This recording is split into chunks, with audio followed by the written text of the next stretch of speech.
Lettres ouvertes, Roger Vrigny, Christian Gélicelli.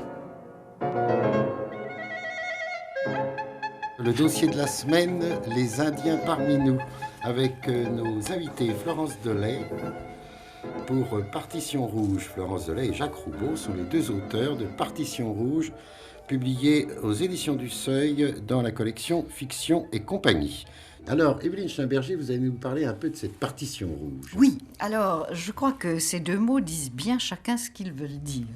Partition évoque la musique et en fait il s'agit d'une anthologie de poèmes et de chants des Indiens d'Amérique du Nord, d'où le nom de Rouge. Il s'agit donc des Indiens de cette partie de l'Amérique auxquels Florence Delay et Jacques Roubaud se sont intéressés. Et je voudrais peut-être que Florence Delay nous dise tout de suite pourquoi. Pour la beauté, c'est tout. Parce que à l'origine, il y a eu un choc qui a été une lecture faite chez moi par un poète polonais-américain, Jérôme Rothenberg, qui est venu faire une lecture de quelques poèmes d'une anthologie qu'il venait d'achever lui-même. Et il a sorti une calebasse de son sac et il a commencé à hennir. C'était un chant de cheval que lui avait enseigné un ami navajo à lui. Et c'était si frappant que ensuite il y a eu beaucoup de silence. Et puis ensuite il a dit d'autres textes. Et nous avons eu la révélation, c'était en 1974, d'un monde inconnu de nous. Et je me souviens très bien que l'été suivant, j'ai décidé que je ferais un cours à mes étudiants sur les Indiens d'Amérique du Nord. Je ne savais rien. Mais j'avais envie de découvrir. Ça, les professeurs. Oui. Il a fallu Écoutez, que vous ça a été mon plus beau cours. Je leur ai dit, nous ne savons rien, commençons. Et je crois que c'est l'année où on a tous appris le plus. Et alors cette poésie, moi, ce que je voudrais bien comprendre, c'est quelles sont ses origines et à quand elle remonte, parce que vous ne donnez pas de date, et pour cause, je suppose. Eh bien, écoutez, au moment où le gouvernement américain a commencé d'exterminer les Indiens, en même temps, d'admirables chercheurs, anthropologues,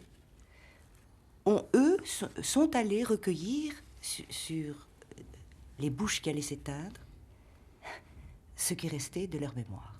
C'est-à-dire que ce qui nous a beaucoup frappé, c'est qu'au même moment où la conquête de l'Ouest s'achève, une poignée extraordinaire de linguistes se réveille et va recueillir cela. C'est-à-dire que en même temps se fait les deux mouvements, le mouvement d'extermination et le mouvement de recueillement. De recueillement. Bon, ça, c'est très beau, des gens comme Kreber, comme Boas, comme Sapir.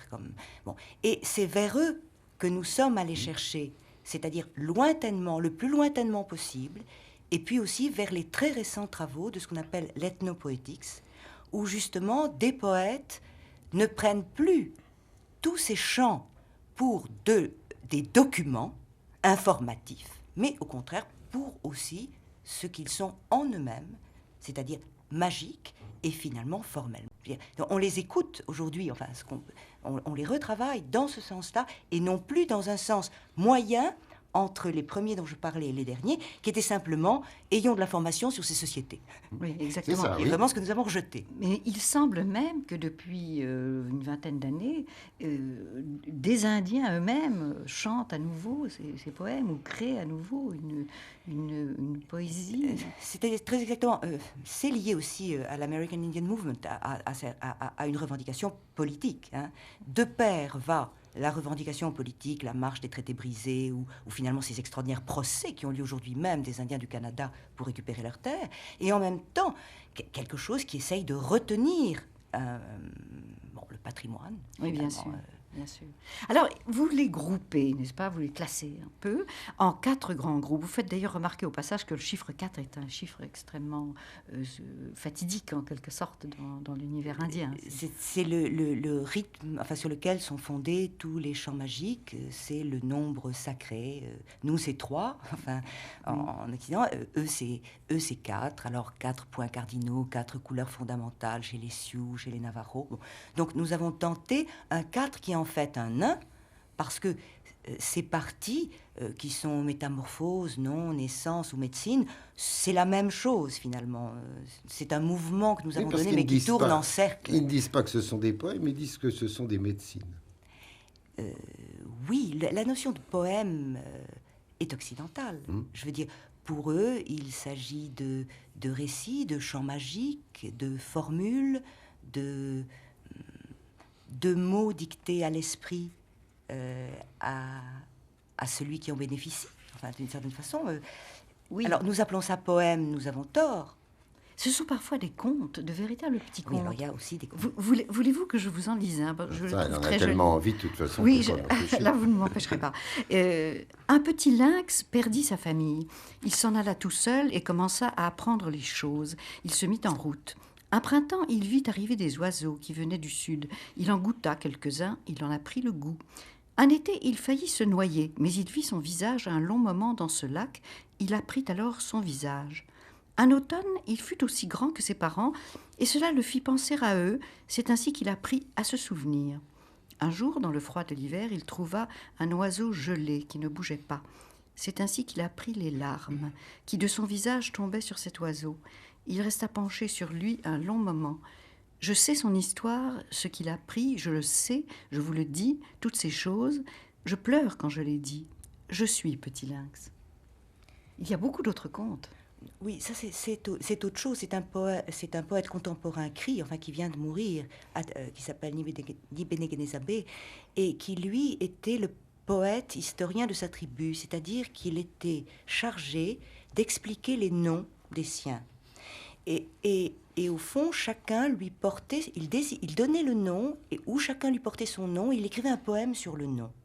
Et il a donc écrit des poèmes sur tous les membres de son village. Bon. Et là, c'était quelqu'un qui s'appelait Petit Lynx. Et Nibene Genezabé a inventé le poème qui mémorise l'histoire de Petit. Il y a des noms admirables, il y a des noms particuliers. Il y a une femme qui s'appelle Silencieuse jusqu'au dégel. Parce que c'est une femme qui ne parle pas l'hiver. Oui. Et elle explique au printemps, sa bouche dégèle, et elle se remet à parler, et elle dit que c'est merveilleux comme ça pour elle. Oui, il y a d'être la moitié de l'année silencieuse. Feuilles, plumes, arc-en-ciel, scarabée lumineux, aurore qui chante, tremblement des fleurs, etc. Je crois que les noms des chefs indiens ont fasciné notre enfance. Là aussi, il y a un souvenir qui remonte bien entendu. Alors, Roger Vrigny parlait de la médecine. J'en approche en évoquant une seconde les poèmes dits de l'os magique. Il s'agit en fait du bréchet des petits oiseaux, n'est-ce pas ? Et grâce à cet os magique, on peut faire des vœux. Oui, mais vous savez, moi, avec ma grand-mère, quand on mangeait le poulet, elle sortait le bréchet, on tirait, et celui qui gardait la partie importante de sa main faisait un vœu. Je veux dire, c'est pas si loin de nous. Dans notre enfance, nous faisons des vœux aussi. Oui, c'est ça. Oui. Alors, en voilà un, par exemple. Une nuit, je voulus que les choses changent. Alors, je pensais qu'il y avait trop d'étoiles dans le ciel et pas assez de lumière en bas dans la terre. Ce fut quand je voulus faire tomber une étoile sur cette taupe pour diriger son nez. Elle l'emporta sous terre et elle l'essaya.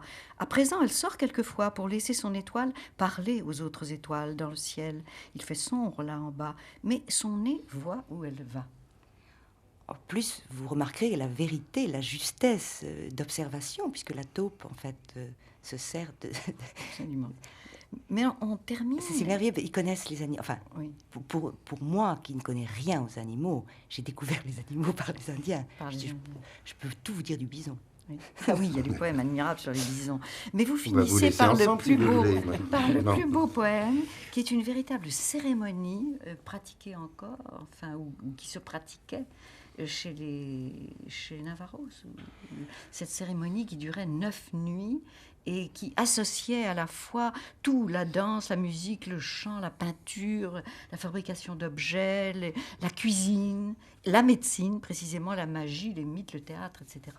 Et ça, c'est en fait le bouquet final du livre. Je crois que c'est la plus belle chose qu'on ait pu trouver, Roubaud et moi, et on la doit à un médecin militaire qui, à la fin du 19e siècle, avait été nommé chez les Navarros, a assisté à un bout de cérémonie et a été tellement fasciné qu'il n'a eu de cesse d'apprendre la langue navarro, de séduire les chamans pour qu'ils le laissent entrer, et a passé 20 ans à noter cette cérémonie.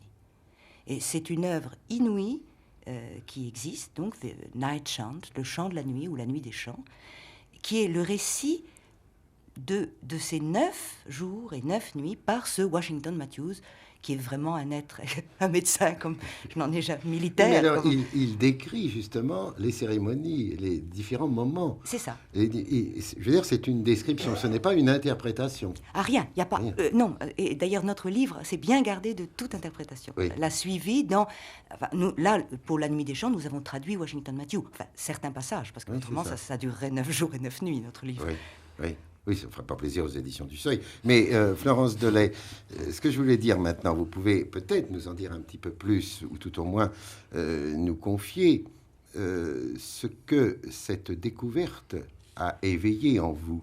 Je veux dire par là qu'on peut faire un commentaire. Vous découvrez un matériau poétique, bon, médicinal, peu importe.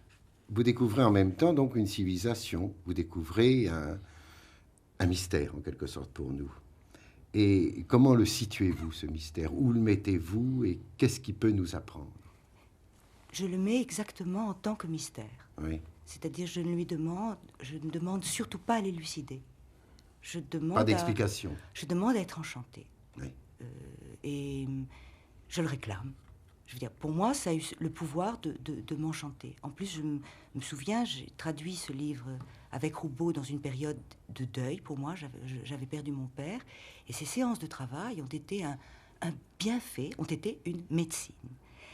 Lui comme moi pensons que la poésie est une médecine. Je veux dire, nous pensons qu'elle guérit. Elle guérit de beaucoup de maladies. La Nuit des Chants guérit de la sourdité, de la cécité, de la paralysie. D'ailleurs, Washington Matthews est mort sourd et aveugle, victime de la colère du chant, car c'est très dangereux de vouloir s'approprier ce qui n'est pas à vous. C'est pas à nous. Donc, nous ne le commentons pas, nous le traduisons et le recevons. Je pense que certains seront très, très remplis de bienfaits par ce livre, et puis d'autres indifférents. Mais je crois que c'est en tant que mystère que nous l'aimons. Oui.